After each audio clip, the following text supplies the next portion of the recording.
Okay students, इस video में हम लोग डिस्कस करेंगे एक नया topic that is called probability distribution. तो प्रोबेबिलिटी डिस्ट्रीब्यूशन से मतलब क्या है यहाँ पे पहले थोड़ा सा मैं आपको एक थोड़ा सा इस चीज़ का आइडिया दे दूँ, फिर हम लोग डिस्कस करेंगे कि प्रोबेबिलिटी डिस्ट्रीब्यूशंस क्या हैं और कैसी कैसी प्रॉपर्टीज़, क्या क्या प्रॉपर्टीज़ उनकी और कैसे उनका एप्लीकेशंस हैं। तो प्रोबेबिलिटी डिस्ट्रीब्यूशन को अगर रफली आप समझें तो that is something like a pattern, जिसको अगर हम बोल सकते हैं कि एक पैटर्न है कि कोई भी इंसिडेंट नेचर में या कहीं भी कोई भी प्रोसेस हो रहा है तो उस प्रोसेस के अंदर हम एक पैटर्न की स्टडी करते हैं। क्या ये इस पैटर्न को फॉलो कर रहा है, क्या ये इस किसी सर्टेन पैटर्न को फॉलो कर रहा है। अगर वो सर्टेन पैटर्न को कोई भी प्रोसेस या कोई भी इंसिडेंट फॉलो कर रहा है तो हम उस पैटर्न को स्टडी करने की कोशिश करते हैं और स्टडी करने के बाद हम उसका फ्यूचर प्रेडिक्शन करने की भी कोशिश करते हैं कि ये सर्टेन चीज़ इस पैटर्न में हो रही है। जैसे for example if I write number 1 2 3 4, next number क्या होगा कोई पूछे, so we will say simple this is next will be the 5। इसी तरह से अगर हम कहें 2 4 6 8 what would be the next number, तो नेक्स्ट विल बी 10, क्योंकि हमने इन नंबर्स के पैटर्न को देखा कि किस पैटर्न में ये आ रहे हैं तो नेक्स्ट क्या होगा। तो इसी तरह से कोई भी प्रोसेस हो रहा है या कोई भी इंसिडेंट हो रहा है या कुछ भी चीज़ है तो हम उसके पैटर्न को स्टडी करने की कोशिश करते हैं और फिर उस पैटर्न को एक मैथमेटिकल फॉर्मूले से या एक मैथमेटिकल इक्वेशन की हेल्प से हम रिलेट करने की कोशिश करते हैं कि अगर ये किसी मैथमेटिकल फॉर्मूले से या मैथमेटिकल इक्वेशन से रिलेट हो जाए तो फ्यूचर प्रेडिक्शन हम कर पाएंगे कि इस चीज़ के होने के चांसेस कितने हैं या इसकी प्रोबेबिलिटी कितनी है, समथिंग लाइक दिस। तो प्रोबेबिलिटी डिस्ट्रीब्यूशन का यहाँ पे मतलब यही है, चांसेस कितने हैं किसी भी चीज़ के होने के।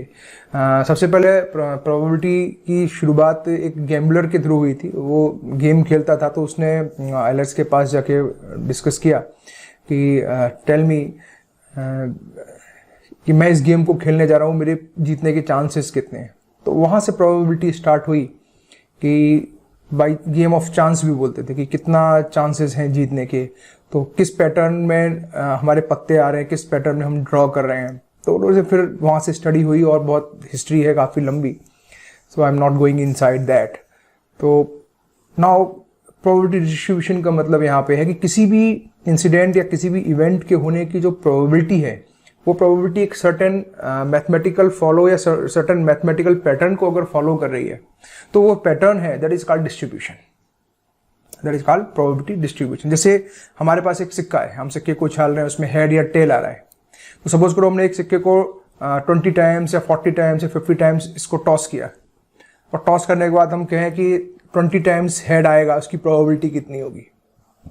तो हमने स्टडी किया कि हम सिक्के को उछाल रहे हैं और जो हेड और टेल आ रहा है वो एक सर्टेन पैटर्न को फॉलो कर रहा है।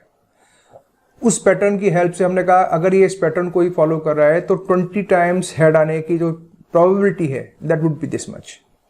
थ्योरेटिकल प्रोबेबिलिटी, एक्चुअल में हो सकता है कि जितना हम प्रेडिक्ट कर रहे हैं उतना ना भी आए, उससे ज़्यादा या कम भी हो सकते हैं, पर हाँ this is theoretically we are getting chances something like this. तो दिस इज कॉल्ड डिस्ट्रीब्यूशन, यानी एक मैथमेटिकल पैटर्न है। प्रोबेबिलिटी किस फॉर्म में अकर होगी वो एक पैटर्न को एक जनरल फॉर्मूले को से रिप्रेजेंट हो रही है, तो उसके हेल्प से हम किसी भी इवेंट के होने की क्या प्रोबेबिलिटी होगी वो हम कैलकुलेट कर सकते हैं। तो बेसिकली प्रोबेबिलिटी डिस्ट्रीब्यूशन में हम दो तरह की प्रोबेबिलिटी के बारे में, डिस्ट्रीब्यूशन के बारे में डिस्कस करेंगे। One is discrete probability distribution, another is continuous probability distribution. तो डिस्क्रीट का मतलब यहाँ पे ये है कि जहाँ पे जो हमारे आउटकम्स हैं, यानी कि जो भी हमारे रैंडम वेरिएबल्स हैं वो डिस्क्रीट वैल्यूज ले रहे हैं। जैसे कि अगर हमने एक डाई को थ्रो किया है तो उस डाई को थ्रो करने के बाद हम यही पूछेंगे कि 1 आने की प्रोबेबिलिटी कितनी है, 2 आने की प्रोबेबिलिटी कितनी है, 3 आने की प्रोबेबिलिटी कितनी है। हम ये नहीं कह सकते कि 1.2 आने की प्रोबेबिलिटी कितनी है या 2.6 आने की प्रोबेबिलिटी कितनी है। तो जो रैंडम वेरिएबल है वो रैंडम वेरिएबल डिस्क्रीट वैल्यूज को ले रहा है। जैसे हम आगे भी डिस्कस करेंगे, क्वेश्चन सब करेंगे कि अगर एक गैराज में कार रिपेयर होने के लिए आ रही है तो हम पूछ रहे हैं कि what is the probability that certain number of cars comes in a day और इन ए पर्टिकुलर टाइम। तो उसमें जो कार की नंबर्स होंगे वो नंबर्स एक डिस्क्रीट नंबर्स होंगे, कंटिन्यूअस नहीं हो सकते।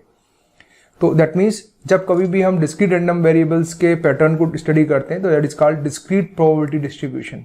और डिस्क्रीट प्रोबेबिलिटी डिस्ट्रीब्यूशन के अंदर जो मेन डिस्ट्रीब्यूशंस हैं, जो बहुत ही क्लासिकल डिस्ट्रीब्यूशन जिनका बहुत ज़्यादा यूज होता है, that is binomial, Poisson distribution, geometric distribution, negative binomial distribution, multinomial distribution etcetera.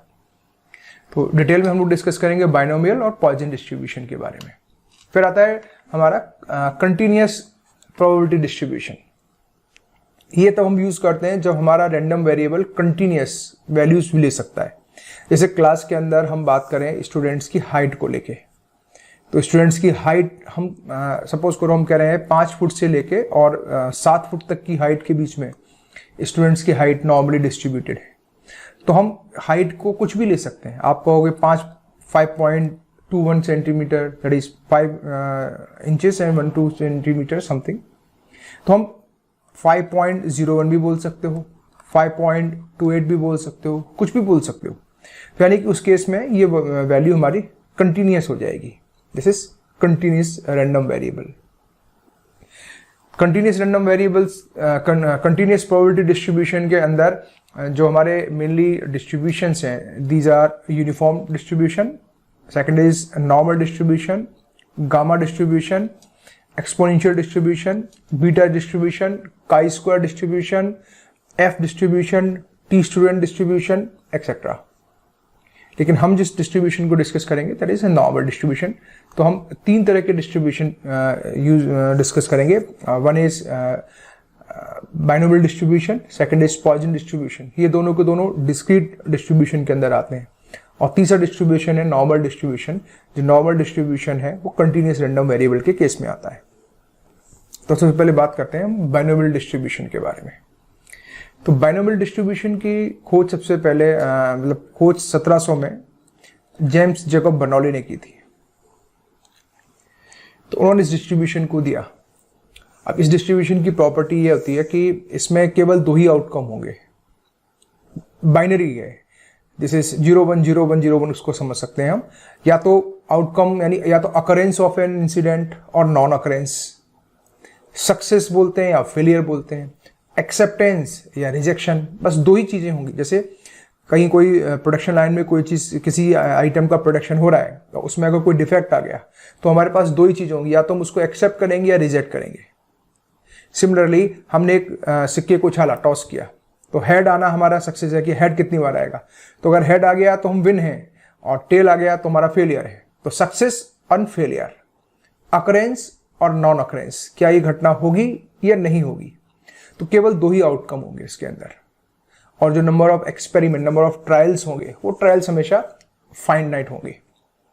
और इंपॉर्टेंट चीज एक और है, यूजली हम डिस्ट्रीब्यूशन को थ्रू आउट चैप्टर में डिस्कस करेंगे। हम सक्सेस और फेलियर के टर्म में इस डिस्ट्रीब्यूशन को डिफाइन करेंगे कि success and failure. So what is this distribution and what is this probability mass function? That there be n independent trials in an experiment, and let a random variable capital X denotes the number of success in these n trials, and let P be the probability of success and Q is the probability of failure. So we have only 2 chances, P plus Q. So probability of success plus probability of failure, the sum of these 2 probability will be always 1. Let the trial be independent and P is constant for every trial. This is very important. The trials be independent, यानी कि हर trial independent है। जैसे for example हमने एक सिक्के को उछाला, उस पर हेड या टेल आया, कुछ भी आ सकता है। जब हम दूसरी बार सिक्के को उछालेंगे तो जो दूसरा आउटकम होगा वो पहली बार हेड आया या टेल आया उससे इंडिपेंडेंट है। तो दूसरा एक्सपेरिमेंट किया तो पहले वाले से इंडिपेंडेंट है। फिर हमने उसी कॉइन को तीसरी बार उछाला तो पहली 2 बार में क्या आया उससे कोई फर्क नहीं पड़ेगा। या हमने 3 कॉइन साइमल्टेनियसली उछाले हैं तो उन तीनों में किसी पे हेड आएगा, किसी पे टेल आएगा, तो किसी एक पे हेड या टेल आना बाकी 2 के ऊपर डिपेंड नहीं करेगा उन पे क्या आ रहा है। तो इस तरह के जो इवेंट हैं वो इंडिपेंडेंट इवेंट हैं सारे। तो यहाँ पे हमारे जो भी इवेंट्स हैं यानी कि जो भी ट्रायल्स हैं वो सारे के सारे इंडिपेंडेंट होने चाहिए, plus P must be constant in every trial. जैसे पहली बार सिक्का उछाला तो हेड आने की प्रोबेबिलिटी 1/2 है। दूसरी बार हमने जो भी हमारा कॉइन था उसको जब हमने टॉस किया तो उसके केस में भी प्रोबेबिलिटी ऑफ सक्सेस यानी हेड आने की प्रोबेबिलिटी 1/2 ही रहेगी। ये नहीं कि पहली बार हेड आ गया तो अब की बार प्रोबेबिलिटी कम हो गई। तो थ्रू आउट हर ट्रायल के अंदर जो प्रोबेबिलिटी ऑफ सक्सेस है इट इज कांस्टेंट। ये दो इंपॉर्टेंट कंडीशंस हैं। तो उस केस में जो probability of R success in N trial is given by formula P x is equal to r is equal to NCR P to the power r Q to the power n minus r। और ये formula हमने binomial जो distribution का formula हमने binomial theorem previous classes में पढ़ी है, तो वहाँ पे इस फार्मूले को हमने देखा है NCR P to the power r, जब हम a प्लस b की पावर r को एक्सपेंड करते थे something like. So this is the formula NCR P to the power r Q to the power n minus r। P is the probability of success and Q is the 1 minus P। Okay. So some important remarks which is to be remembered as I have discussed earlier. In binomial distribution, this is a very important remark. In binomial distribution, the number of trials is finite। यानी कि ये नहीं है कि हम infinite time तक एक experiment को कर रहे हैं। N is finite. Each trial has only two outcomes. This is failure, success, occurrence, non-occurrence, acceptance, non-acceptance. Only two trials. All trials are independent. जैसे अभी मैंने बताया था कि एक बार उस सिक्के को उछाला या दो सिक्के एक साथ उछाले तो उन दोनों पे जो भी हेड या टेल आएगा वो एक दूसरे से इंडिपेंडेंट होगा। And P and Q is constant from all the trial. This is P और Q। P अगर कांस्टेंट होगा तो Q भी ऑब्वियसली कांस्टेंट होगा। तो हर एक ट्रायल के अंदर ये सारी की सारी चीजें कांस्टेंट होंगी। So these are some basic properties of our binomial distribution. Next we will discuss recurrence relation.